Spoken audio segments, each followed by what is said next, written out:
Farmers and conservationists have a lot in common. They have to be good stewards of the land. They have to plan for the long term. They have to be persistent. And they have to get up at 4 a.m. every morning. Scratch that last one for conservationists. But maybe that's why it took a Midwestern farmer's son to forge a career that has made such a difference for conservation.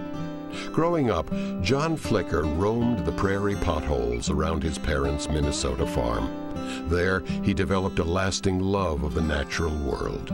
He then channeled that passion, using the pragmatism, work ethic, and long view bred on those northern plains, and used it to advance conservation in visionary ways. The tumultuous 60s saw Flicker emerge from law school with a desire to change the world.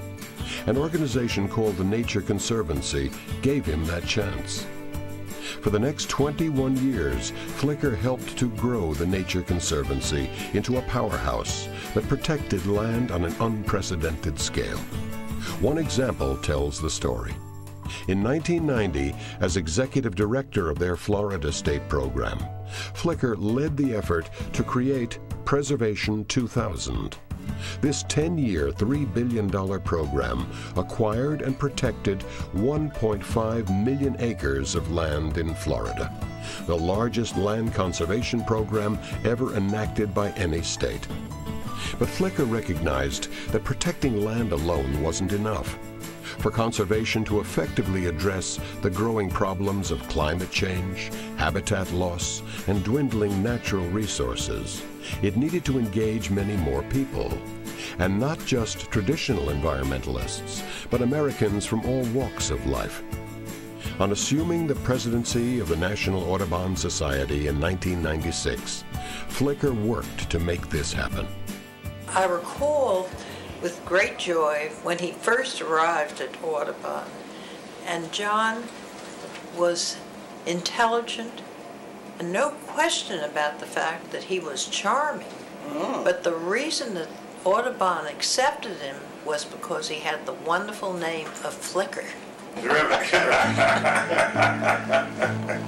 First, he took Audubon's loosely knit network of chapters and sanctuaries and organized them, along with newly identified important bird areas, into new state offices.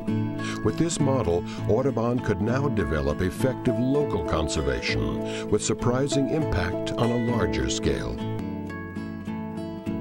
Next, as John recognized from his own life, for people to care about nature, they had to connect with it first.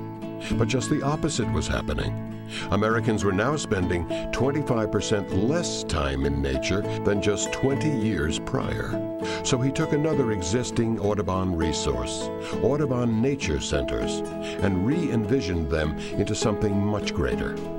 John saw how Audubon centers could serve as a linchpin for promoting environmental awareness on a vast scale. So began the development of Audubon's nationwide network of nature centers. Many were located in urban areas where residents had the least access to nature. The first appeared in Brooklyn, New York's Prospect Park and epitomized the breed.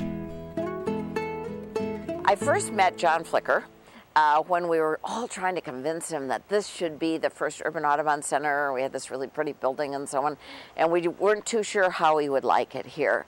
So he came out, and the first thing that happened was a huge flock of flickers arrived right in front of us, just right in front of us. Then they flew off, and a great egret comes right in front of the boathouse. So John had no possible way of saying no to this. Prospect Park is an enormously diverse space. The diversity of the kids who come from the schools, we get kids from schools all over this borough, which means every country, every race, every religion, and they all come here to learn about nature, and that's been great. We have well over 50,000 visits a year to this center, and people are learning, what does an Audubon center really mean? And they say it in many languages. We're tremendously proud of the work that was done here in New York City when Prospect Park became home to the first urban Audubon center. It was a great thing. It led to a great deal of investment by the city and by the private sector in improving the whole sort of central woodlands area and wetlands of Prospect Park.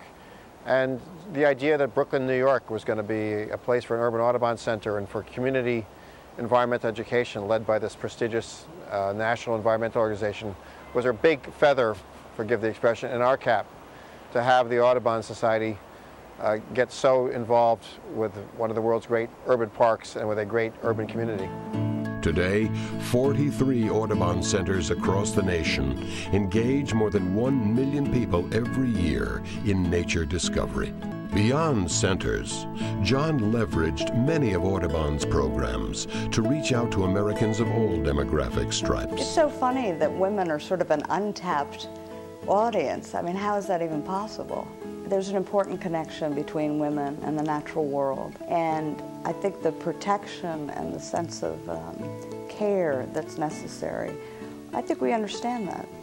And John, I think, recognizes that fully as well. I'd say that John has been remarkably instrumental in the establishment of the Women in Conservation program. John Flicker has brought a pragmatic, hands-on approach to solving seemingly intractable issues. This man has got Audubon on his mind, conservation on his mind, and wants to help you get out there and even push farther. I just love that about him. He knows that people on the ground often have the best solutions. He sees that many people who haven't been part of conservation's traditional constituency want to help create a sustainable future for us all. He has succeeded with a record of profound conservation accomplishment, protecting land while connecting a whole new generation of Americans to nature and engaging them in the fight to protect our world. With Jane and supporters of every stripe at his side, his vision has served us well.